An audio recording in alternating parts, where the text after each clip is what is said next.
Before we get into the video, could everyone please subscribe to my Endless Diary Tales channel? Thank you so much.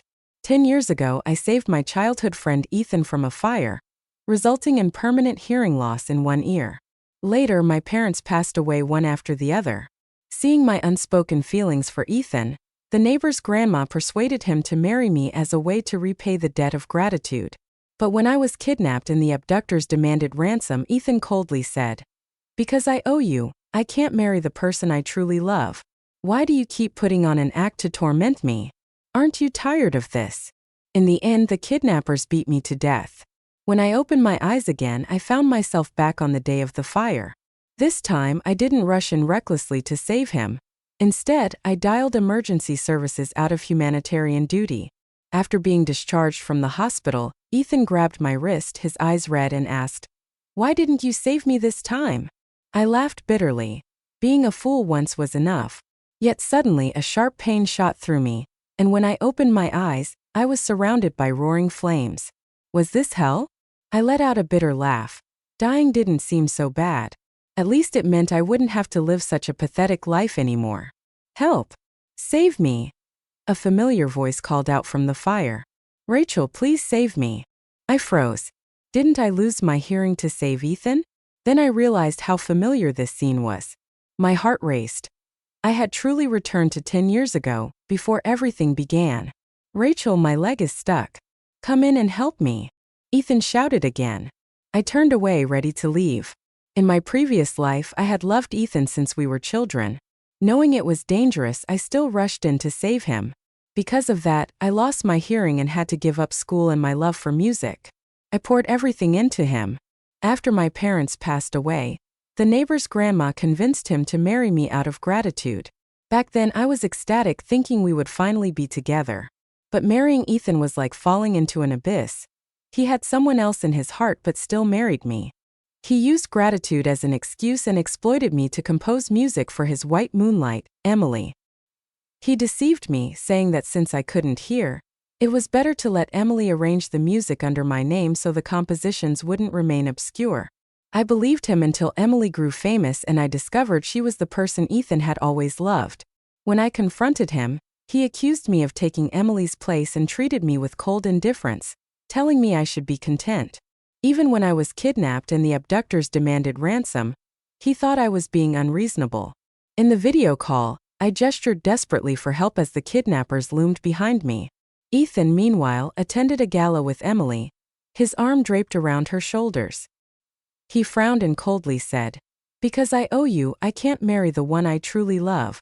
Why do you keep acting to torment me? Aren't you tired of this?"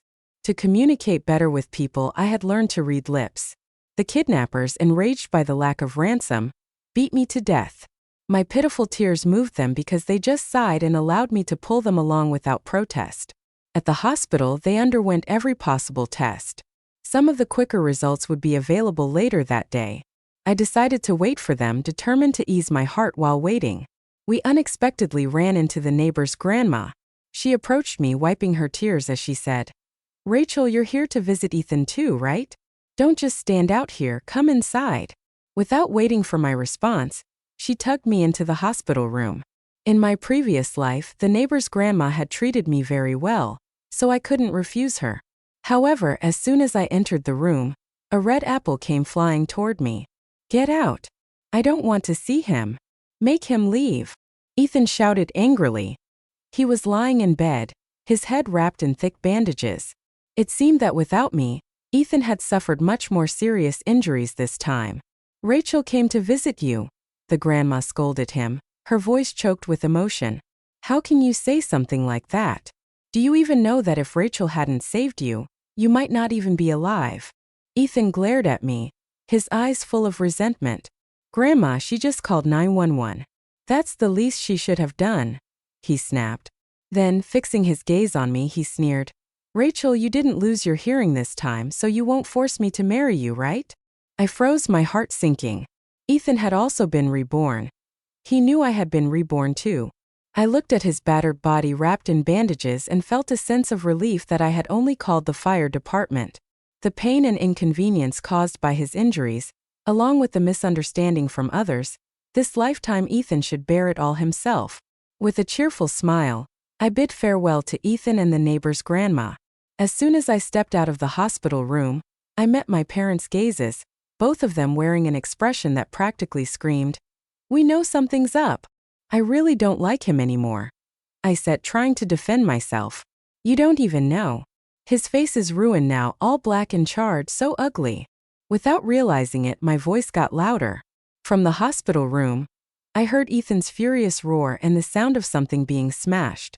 My parents hurriedly pulled me away, their expressions a mix of exasperation and embarrassment. In this lifetime, I hadn't been injured, so I continued to attend school as usual. The lively chatter of my classmates filled the air, making me feel a little disoriented. It had been so long since I had experienced such a normal scene. Following my memories, I walked toward my classroom. I remembered how in my past life, my stubborn infatuation with Ethan had caused me to fall out with my only close friend, Lisa. Soon after that, the fire happened. I lost my hearing, dropped out of school, and eventually married Ethan. The inferiority complex brought on by my disabilities, coupled with Ethan's indifference, led me to sever ties with my friends. This time, I wouldn't sacrifice my friendship for someone as determined to mend things with Lisa. I sought her out immediately. "Lisa," I called out as I approached her, but she walked right past me as if she hadn't seen me. I froze, a pang of sadness hitting my chest. Even when someone intentionally bumped into me, I didn't react. A sharp, mocking voice reached my ears. "Well, if it isn't the little lapdog who follows Ethan around every day," sneered Emily, the girl Ethan had loved in my past life. "Ethan's in the hospital. Why aren't you rushing to see him? Don't tell me you're too heartbroken to even speak. Want me to call him and ask him to comfort you?" "He listens to me, you know," her sidekick chimed in with a laugh, her eyes filled with malice.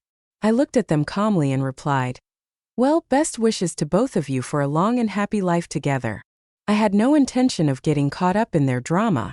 I remembered that the school's music competition was coming up soon.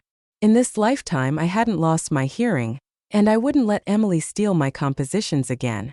As I made my way to my seat, a sudden sharp pain shot through my scalp. "Did I say you could leave?" Emily's furious voice snapped behind me. Before I could react, the painful tug on my hair vanished. "Rachel, are you seriously sick in the head? You argue with me so fiercely, but when it comes to Emily, you just wilt like a flower." Lisa appeared out of nowhere, glaring at me as if she couldn't believe how spineless I was being. Emily looked ready to scream. "Lisa, how dare you stand against me? Do you want me to tell my dad to have you expelled?" "Go ahead," Lisa shot back. "Do you even know what century we're living in? This is a public school in a lawful society. There are cameras everywhere. What kind of big shot are you pretending to be exactly?" I added, seamlessly joining in. "And with all these classmates as witnesses, you were the one who made the first move.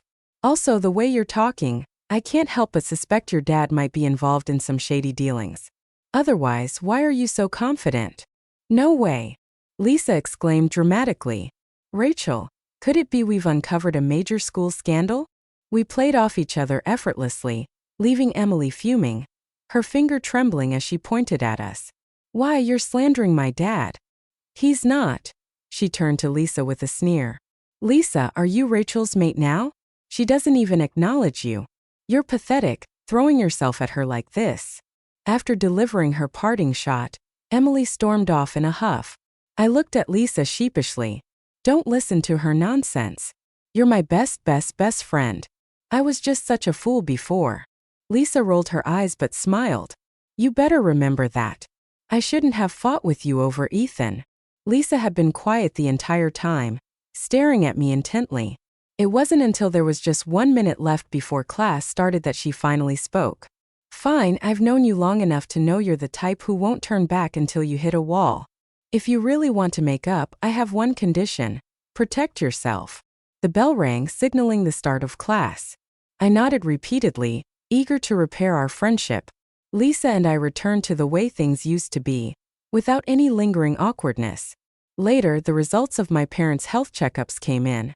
Thankfully, while both of them had minor health issues, they were caught early and could be treated completely. It was a weight off my chest. Lisa also helped me sign up for the school singing competition. Although it was meant to be more for fun, the judges were teachers from prestigious music schools, and each year they scouted a few students for special admissions. The timing of my rebirth had been unfortunate. It was the start of my senior year. In my past life, I had wasted so much time chasing after Ethan that my academics had fallen apart. Now, starting over with my studies would make it impossible to catch up in time. So why not take a gamble on this competition? Why can't I join the competition? I asked the teacher when I heard my application was being questioned. Perhaps due to the school's collaboration with music institutions, my school placed a significant emphasis on vocal performance alongside academics. My vocal abilities had always been among the best. However, my homeroom teacher looked troubled. "Rachel," he began hesitantly, "I know your vocal skills are excellent, but the school has introduced new rules this year. Participants must not only excel in their talent, but also demonstrate good character. Unfortunately, you've skipped class multiple times and broken school regulations." I didn't want to accept this decision, so I tried to plead my case. Suddenly, I noticed Emily sitting by the teacher's desk, her arms crossed as she smirked at me with smug satisfaction. Lisa, ready to argue on my behalf, was about to step forward, but I quickly pulled her back and left the office. Emily sneered as we passed her. "This is what happens when you cross me," she muttered contemptuously. That's it, I realized. She must have pulled some strings behind the scenes to manipulate the situation. Lisa clenched her fists. "Rachel, just wait. We're taking this to the education board." Even so, I knew the outcome wouldn't change. Skipping class and breaking rules were facts I couldn't deny. When we returned to the classroom, we saw Emily organizing a group to visit Ethan in the hospital. She even made a point to emphasize that not participating would mean neglecting our collective class spirit. I rolled my eyes in disbelief. In my past life, I could understand her hostility, but in this one, I hadn't even competed with her. Where did all this animosity come from? Because there were so many visitors, the group split into smaller batches. When it was my turn to enter Ethan's room, I saw Emily sitting by his bedside, her face full of concern. Ethan responded to her softly, his tone gentle. I averted my gaze, uninterested, and casually placed the fruit I had brought on the table. Then I found a spot in the corner and started scrolling on my phone. Ethan scoffed when he saw me but then quickly turned back to Emily, his expression tender. "Emily," he began, raising his voice as if on purpose so I could hear. "After this accident, I've realized I need to tell you something. You're so kind and considerate, always looking out for me in class." "Ethan, there's no need to say more," Emily interrupted, her voice dripping with emotion. "I understand. I feel the same way about you, but we're still in our senior year." Her words were accompanied by an expression of overwhelming gratitude. In my previous life, Ethan had never been so reckless. Look at him now, his face still wrapped in bandages, yet he was already rushing to confess his feelings. "You're such an understanding girl," Ethan said earnestly. "I'm not trying to pressure you into agreeing. I just don't want to leave any regrets in my youth." Emily hesitated, looking conflicted, and I suddenly found myself entertained. Smirking, I interjected, "Emily, you're not rejecting Ethan because of his burns, are you? You wouldn't, right?" "Right," Emily snapped. "What nonsense are you spouting? Ethan, how could I possibly mind something like that? Then why don't you just accept his confession already? Saying you like him but refusing him? What are you, one of those fake sweethearts who love stringing people along?" I teased, my voice laced with sarcasm. "Shut up, Rachel." Ethan suddenly snapped, his voice filled with anger. "Don't think this will make me pay attention to you. Emily is nothing like you." I rolled my eyes so hard I thought they might fall out. Where on earth did Ethan get the confidence to think I still liked him in this lifetime? Scoffing, I shot back. "Take a good look at yourself in the mirror before you start talking." His face froze, his hands clutching the bed sheet tightly. Emily, meanwhile, chimed in, her voice indignant. "Rachel, how could you say something so cruel to Ethan? Are you really such a shallow woman that you don't like him anymore just because his face is burned?" "Fine, Ethan, I'll accept your confession. The only reason I hesitated before was because I didn't want to hurt you and Rachel, knowing you grew up together, and you clearly used to like her." Ethan jumped in hastily. "I liked her. That was her misunderstanding. She's the one who always clung to me. Perfect match. A scumbag and a petty woman, I said, standing up and clapping mockingly. Congratulations to you both. I hope you live happily ever after. Just don't go out and ruin anyone else's life. Both their faces turned sour. Without waiting for a response, I headed to the restroom. When I returned, only Ethan was in the room. Picking up my phone, I prepared to leave. Rachel, since you can't compete in the contest, why don't you just give your song to Emily? Ethan's voice broke the silence. I froze, then turned to him slowly. Ethan, even if your face is ruined, you shouldn't be shameless too. How do you have the audacity to suggest giving my song to someone else? If you give your song to Emily, he continued, ignoring my protest. Jab, I'll let go of the fact that you didn't save me during the fire, and I'll still marry you after this. I couldn't help but laugh out of sheer disbelief. How can you say something so ridiculous? Marry you? I've already died once because of you, and that wasn't enough. Do you think I'd willingly sign up for another round of misery? My chest felt tight with frustration. Looking at Ethan made me feel nothing but irritation. Why hadn't the fire just finished him off? If you don't like me, then why did you call the fire department? He pressed. Rachel, this is your last chance. Don't regret it later. I paused mid-step, tempted to throw something at him, but realizing I'd have to pay for any damages, I refrained. Instead, I glared at him and said coldly, I feel sick just looking at your face. Can you stop being so self-absorbed? Calling the fire department doesn't mean I like you. Maybe you should see a psychiatrist for your delusions. With that, I stormed out of the room, afraid that staying any longer might cause permanent damage to my brain. The day of the competition arrived quickly. Lisa had been fuming on my behalf the entire time, particularly when it was Emily's turn to perform. The principal is just awful, she muttered angrily. He's scared of ruining his daughter's reputation, so he stopped you from competing. If you were in the contest, no one else would even stand a chance on stage. Emily was dressed in a white princess gown, her face brimming with confidence. Good evening, teachers, she said sweetly. Today I'll be performing an original song. She paused, glancing smugly in my direction. The audience buzzed with admiration as Emily performed under the dazzling lights. Her song was introduced as an original work, and many teachers were visibly impressed, marveling at her supposed talent.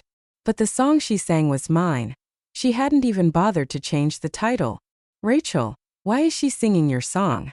Did you give your composition to Ethan? Lisa stared at me in disbelief, clearly waiting for an explanation. I couldn't exactly explain that Ethan also retained memories from our past lives. Back then, this song had become a nationwide sensation, especially as Emily's debut hit. How could Ethan possibly have forgotten? Emily had finished her performance on stage, holding her head high, clearly waiting for the judges' praise. However, one of the judges spoke in a serious tone. Emily, your singing skills are indeed impressive, but are you sure this song is your original work? I tugged on Lisa's sleeve, signaling for her to calm down and focus on the stage. Don't worry, I whispered. I've got this under control. Emily froze for a moment, panic flashing in her eyes before quickly composing herself. Teacher, did someone say something to you to make you doubt me? I can assure you this is my original composition. No one has ever performed it before. The judge sighed heavily, his expression unwavering. If that's the case, then why was this exact song submitted to me a month ago? The submission even included detailed notes on its creative process. Emily clearly hadn't anticipated this twist. Her face went pale as whispers rippled through the audience. Suspicious and disbelieving glances were cast in her direction. Tears welled up in her eyes, but the judge merely shook his head. Forget it, the judge said finally. At your age, it's normal to be vain. Step down for now. As for the student who submitted this song, I believe they're also from this school. Why not come forward and showcase your talent? The principal quickly jumped in, laughing nervously. That's impossible. A song praised so highly by the judges couldn't have been written by one of our students. My daughter probably found it online. Ignoring the principal's attempt to cover for Emily, I stood up from the crowd, raised my hand and walked onto the stage. Dressed simply in my school uniform, I carried myself with poise and confidence, a stark contrast to Emily's overly polished demeanor. The judges smiled kindly as they asked me a few questions, all of which were related to the email exchanges I had previously had with them. I answered each one smoothly. Emily stood below the stage, her face ashen, her earlier smugness completely replaced by despair. Just like in my previous life, the competition garnered widespread attention, and my song became a nationwide hit. But this time I wasn't just the composer. I was also the performer. The recognition earned me a special admission to a prestigious music school. The same judge who had exposed Emily's plagiarism later became my mentor. As for Emily, she was publicly called out for plagiarism and shamelessly claiming the song as her own, ridiculed by everyone. She eventually left for another country, supposedly to avoid the spotlight. Ethan's situation wasn't much better. From what my parents told me, he was ostracized at school. Even the girlfriend he had started dating in high school broke up with him, citing his disgraceful reputation. Lately, he had been lurking around my house trying to approach me. Avoiding him was a temporary solution at best, and today was proof of that. Ethan grabbed my wrist tightly, his eyes red as he demanded, "Why didn't you save me this time? Why aren't you following me anymore? Don't you love me anymore?" I couldn't help but roll my eyes at his theatrics. Pulling my hand away, I replied coldly, "Ethan, in my last life I died because of you. What makes you think I still like you? Do you think I'd willingly set myself up to die for you again?" "No," he said desperately. "I really didn't know. If I had known, I wouldn't have let you die. Does it matter? I still died in the end, didn't I?" I scoffed, shaking my head. "Ethan, have you fallen in love with me? How pathetic can you get?" My words seemed to stab him straight in the heart. His face crumbled, and his eyes filled with a hollow sadness. "I'll prove myself to you," he muttered before walking away. I didn't see Ethan again after that, though I heard rumors. Apparently, he had started a competition using his memories from our past. AST lives to quickly establish himself as a rising star in the business world. Despite everything, he still maintained an on-and-off relationship with Emily. It was said that Ethan spared no expense to build a team to support her, pouring in huge amounts of money to elevate her career. As Lisa stuffed a piece of watermelon into her mouth, she sneered, "With that team of his, anyone who isn't mute could become famous. These two are seriously annoying. Back in school they wouldn't stop giving me trouble, and now they're still at it. That endorsement deal they're fighting over doesn't even fit Emily's image at all. Yet she insists on butting in." I took a bite of watermelon, joining Lisa's rant. "What can we do? Ethan's willing to spend money on her." Just as I spoke, Emily sauntered over toward us, exuding fake elegance. She looked at me like I was beneath her. "Rachel, even if you won back then, what does it matter? This endorsement is still mine now. Oh, and I should thank you. If you hadn't given up on Ethan, we wouldn't be together." I stood up, my height making me tower over her by half a head. Looking down at her, I smirked. "If Ethan loves you so much, why didn't he help clear up all the gossip about you with his resources? That would have been easy. Over the past few years, I built up my own strength. While I wasn't powerful enough to fully challenge them, I had enough to hold my ground. No matter how much money Ethan poured into Emily, I still outshined her. My new songs and albums were constantly compared to hers online, with me coming out on top every time. Even the incidents from our school days had resurfaced, with public opinion overwhelmingly in my favor. Emily, on the other hand, leaned into her infamy, thriving on a controversial love-to-hate image. "You don't get it," Emily snapped, her face cold but her voice clearly flustered. "Ethan's doing this on purpose. Controversy drives traffic. You wouldn't understand." "Sure," I replied dryly. "If you're happy being publicly hated, then by all means enjoy it." Emily glared daggers at me. "Rachel, laugh while you can. Just watch. I'll whine to Ethan, and he'll take away every opportunity you have right now." Faking mock fear, I clasped my hands to my chest and said sarcastically, "Oh no, you're so considerate, taking on my workload while I'm too busy to handle it." Then, with a dramatic wave of my hands, I grabbed Lisa and walked away before she could respond. The next morning, Lisa came running to me, breathless. "Rachel, all your endorsements and shows, they've all been replaced with Emily." Before I could even react, social media had exploded. My accounts were flooded with angry comments calling me talentless and questioning why I was hogging so many resources. Get lost. We want our Rachel back. Trash Emily. Leave our queen alone. Get this copycat off our screens. Emily didn't help matters. She posted a smug caption.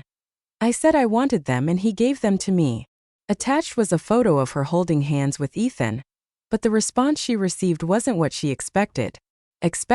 Her post was met with an endless barrage of ellipses, followed by relentless mockery and criticism of both her and Ethan.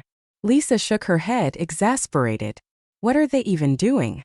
Are they that desperate for public humiliation? I sighed. It's baffling. They're practically inviting the backlash. To calm my fans, I posted a statement assuring them I was using this break to focus on creating new music, which I would debut at an upcoming international competition. The response was overwhelming, with fans pouring out support and even attracting new followers. My fan base grew significantly overnight, but my unease lingered. Ethan was a businessman, and he wouldn't normally make moves that hurt his own interests. This felt like a setup for something bigger.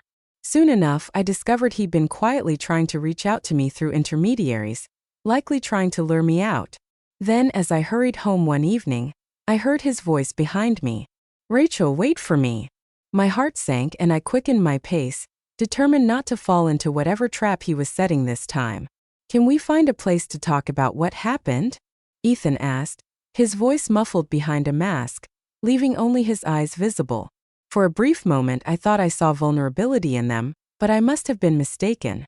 There's nothing to talk about between us, I replied coldly, turning to leave. Before I could take a step, Ethan grabbed my wrist. I immediately yanked it away like it burned me. Don't touch me, I snapped. Don't you have your beloved Emily now? After all, you've been stealing my opportunities for her. So why are you bothering me? The flicker of weakness in Ethan disappeared in an instant, replaced by his usual overbearing demeanor. Rachel, why can't you just listen to me?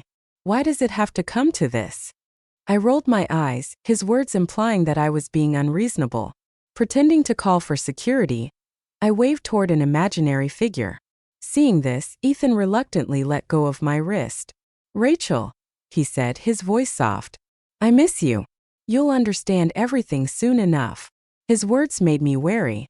To avoid any unnecessary complications, I decided to minimize going out, limiting any chance Ethan might have to approach me again. Meanwhile, Emily had been unusually active lately, appearing frequently on various reality shows to maintain her visibility. To my surprise, she even entered the same international music competition as me.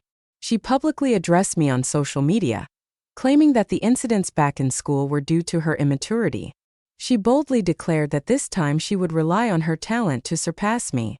Her post, however, was flooded with ridicule from netizens. Comments like, "There goes the queen of drama again. And your so-called talent? How about Ethan's expensive team backing you up?" filled her page. Many pointed out that anyone with a decent team could make it big, but she foolishly chose to compete against someone with real talent. The day of the competition finally arrived. I was extremely cautious. I brought my own water and avoided anything prepared by others. I was wary of any underhanded tricks Ethan or Emily might pull as I got into the vehicle provided by the organizers to head to the venue. My phone buzzed with frantic messages from Lisa. "Where are you? The organizer said they never picked you up. Where did you go?" My heart raced, but I forced myself to remain calm. I immediately shared my live location with Lisa and told her to contact the police. Hopefully, this is just a misunderstanding, I thought, and not what I fear. I glanced at the driver, trying to appear casual. When I looked up, my eyes met his in the rearview mirror. His gaze was cold and devoid of any emotion. Then he spoke, his tone chilling. "It's no use. The police won't make it in time." My breath hitched as the car suddenly accelerated, heading toward the outskirts of the city. A white mist began streaming from the air vents, and I quickly covered my nose and mouth, but it was no use. My consciousness started slipping away. Before I blacked out, I heard the driver let out a heavy sigh. "Blame your bad luck. If you don't die, my daughter won't live." When I woke up, I was tied up in an abandoned factory. My phone was gone, and the sight of the place sent a shiver down my spine. This was the same place where, in my past life, I had been brutally beaten to death by 2 kidnappers. The fear surged through me, making me tremble uncontrollably. "Please don't kill me," I begged the man in front of me. "My parents are waiting for me at home. I can't die. I still have friends in this life. Please, I'm begging you, don't kill me." But the man's expression remained cold. "No, Rachel," he sneered. "You were pretty smug when I was being cancelled online, weren't you? But you never thought you'd end up like this." From the shadows, I suddenly heard a mocking laugh. It was a familiar voice that made my blood run cold. "Rachel, look at you now. So pathetic." "Emily," I gasped. "This is kidnapping. It's illegal. You're a public figure. You'll ruin yourself. Aren't you afraid of being caught?" I asked, my voice trembling. Emily sneered, her expression full of disdain. "Do you really think anyone will notice if you die, Rachel? No one will find you." I felt a wave of panic. "I've never done anything to you. Why do you hate me so much? You want to win the international competition? Fine, I won't participate. The championship will be yours. You don't need to kill me." Emily laughed loudly as if I had just told the funniest joke. "Nothing against me, Rachel. Do you know how much cyberbullying I've endured because of you? Why is it that you don't have to do anything and you're still the top in vocals? Why does Ethan love you no matter what? Do you know he could easily suppress all the bad press about me, but instead, he lets it spread everywhere? Because he's paving the way for you. He's even prepared all kinds of evidence to destroy me completely today, just so you can stay perfect and untarnished in everyone's eyes." Her voice grew shrill, her words tumbling out. Like a dam breaking, all I did was reject him once. Just because his face was scarred and disfigured, and for that, he wants to ruin me. This whole kidnapping was his idea. He ordered that no harm should come to you, but he never expected me to tweak his plan a little. "Rachel, enjoy your last moments. After you're gone, I'll send the videos of your torture to your parents and Lisa. Let them see what happens when they cross me." The empty factory fell silent again, save for my ragged breathing and the heavy presence of the kidnapper. Fear surged through me as I shrank back. "Don't kill me. Whatever Emily paid you, I can pay double. Please don't kill me. My parents are waiting for me at home." I stowed desperate, or at least give me a moment to write a goodbye letter. The kidnapper stepped closer, gripping a bat tightly. His expression remained cold. "Fine, you have 10 minutes to say your goodbyes. If someone comes to save you in that time, it means you're not meant to die." 10 minutes. 10 minutes felt like an eternity and a blink at the same time. The kidnapper sighed deeply, raising the bat. "I'm sorry," he said quietly. "I have to save my daughter. I'll try to make it as painless as possible." I clenched my eyes shut, bracing for the inevitable. Just as I thought my life was over, a loud bang echoed through the factory as the door was smashed open. The kidnapper froze, turning toward the sound. In the next moment, several police officers stormed in, tackling him to the ground and securing him. One figure rushed to my side, frantically untying the ropes and checking me for injuries. His hands trembled as he spoke. "Rachel, you're alive. This time I finally saved you." I looked at him, stunned. "Lisa?" I asked, confused by his words.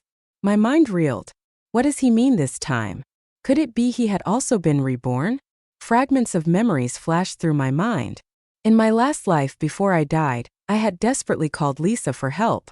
I had been deaf, unable to hear what he said on the other end of the line, pouring out everything I regretted about saving Ethan, about everything. Could it be that Lisa had heard me and tried to save me then, but I hadn't held on long enough? Tears welled up in my eyes as the realization hit me. In my previous life, I hadn't been as alone as I thought. Lisa panicked at the sight of my tears. "Rachel, don't cry," he pleaded, but his own tears soon followed. In the end, we were both sobbing uncontrollably, clinging to each other. "Rachel, what would I do if something happened to you?" Lisa wailed. "What about your parents? I can't take care of 2 families on my own." "It's okay," I said between sobs. "I don't want anything to happen to me either. I just want to live." But who could have guessed those 2 idiots, Ethan and Emily, would drag me into their mess? The police escorted the kidnapper out and asked us to return to the station to give statements. Wiping my tears, I quietly told the officers I think the kidnapper was forced into this because his daughter was being threatened. He didn't want to do it. It can. You saved his daughter. I asked the police, still wiping away tears. Lisa, who was also teary-eyed, suddenly froze. Wait, Rachel, he exclaimed. Today is the day of the international competition. We can't let that little snake Emily win so easily. He turned to the officers urgently. Officers, we know where the mastermind is. Rachel, let's head back immediately. Even if Ethan is about to go to jail, letting Emily win would hurt more than anything else. Without wasting any time, we jumped into a police car, its siren blaring as we sped toward the competition venue. Meanwhile, 10 minutes before her performance, Emily was smoothing out her elegant dress as she made her way to Ethan. He was visibly agitated, frequently checking his phone as though waiting for a call from someone. Emily's lips curved into a sly smile as she slowly leaned closer to him. However, when she caught a glimpse of the uneven scars beneath his mask, she quickly suppressed her disgust. Ethan, I never rejected you because of your scars. I love you, she said softly, feigning sincerity. Why are you so focused on Rachel now? Have you forgotten that she didn't save you when you needed her most? Ethan's expression darkened, his frustration barely contained. Who gave you the right to talk about her like that? He snapped. Startled, Emily's breath hitched as she took a step back. Just then, someone from backstage reminded her that it was almost time for her to go on stage. Before leaving, she leaned close to Ethan and whispered in his ear. She's in my hands now. There's no way she can call you. If you want to know where she is, let my performance go smoothly. Otherwise, I can't guarantee she'll come out of this unharmed. Ethan's eyes widened in shock, and his pupils shrank. He immediately contacted his team, ordering them to cancel their original plans and focus on finding me. Emily's performance went off without a hitch. It was admittedly impressive, and had I not shown up, she likely would have taken the trophy. But I was the last to perform, the highlight of the event. As my time approached, the host called out, Miss Rachel, is Miss Rachel here? If not, we will have to assume she is withdrawing from the competition. The audience erupted into murmurs, and social media buzzed with speculation. Some claimed I was too scared to compete, while others guessed that something unfortunate might have happened to me. My parents, watching from home, frantically texted me, worried about my safety. I quickly replied, assuring them that there had just been a small delay on stage. Emily's victorious smile spread wider, as though she could already feel the weight of the trophy in her hands.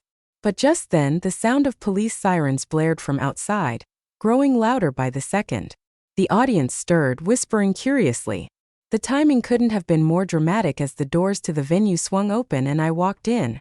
My clothes were torn and I was bruised, but I strode confidently toward the stage. Emily's smile froze, and Ethan's eyes lit up with relief.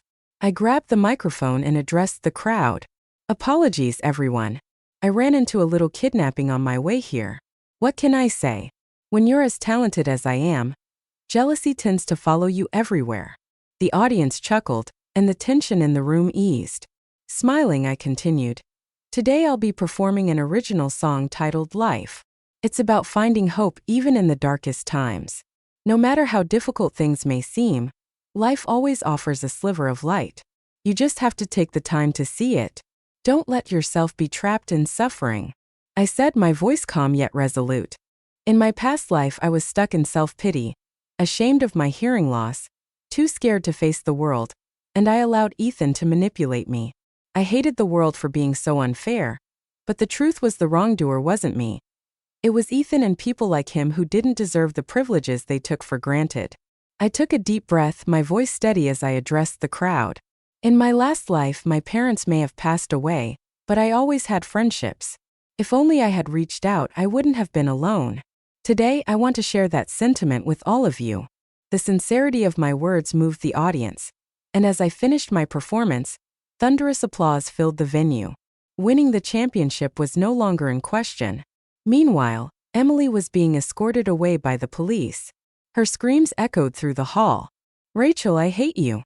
Every single time I'm about to succeed, you show up and ruin it. Why don't you just die? Why do you always destroy my future? Just as her angry words filled the room, The large screen on stage began playing incriminating footage. It revealed the truth about Emily's past. How she initially used her body to gain resources, later fell into drug addiction, and ultimately lured innocent young girls into substance abuse before exploiting them. "No, don't look. That's not me." Emily screamed hysterically, trying to block the screen, but her efforts were futile. Turning her anger toward Ethan, she shrieked, "Ethan, who gave you the right to play the good guy now? The money you used to start your company came from me. And those songs in high school, those were Rachel's and you gave them to me. What right do you have to act righteous now?" Her breakdown continued as she accused him of orchestrating the kidnapping and claimed she merely tweaked the plan. Her words only cemented the evidence against her. The police arrested Emily on the spot, and Ethan was also taken in for questioning. Despite everything, Ethan walked toward me, his eyes red with regret. Lisa immediately stepped in to shield me. "Rachel," Ethan pleaded, "can we talk just for a moment?"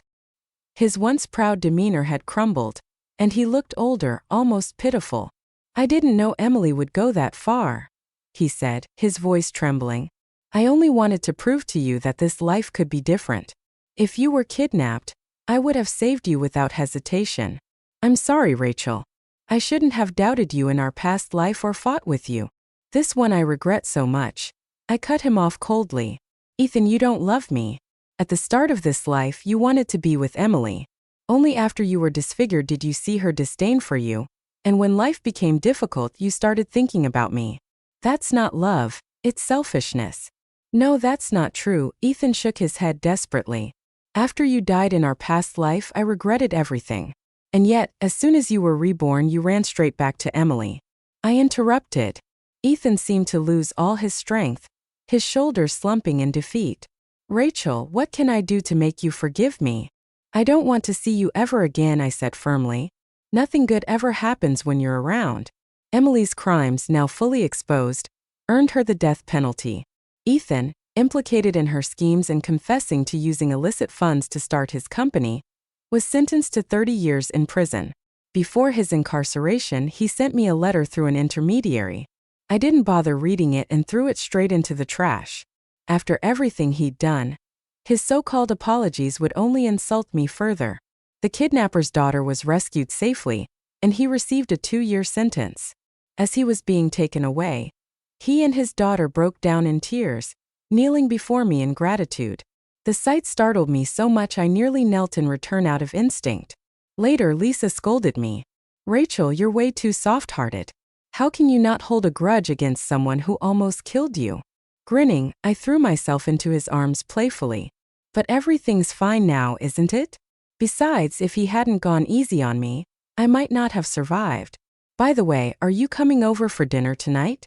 My mom said she's throwing a party to celebrate my championship." Lisa laughed and agreed. For the first time in this life, I felt a sense of peace. My parents were alive, Lisa was by my side, and I was free to express my emotions. Unlike my past life, I was no longer alone.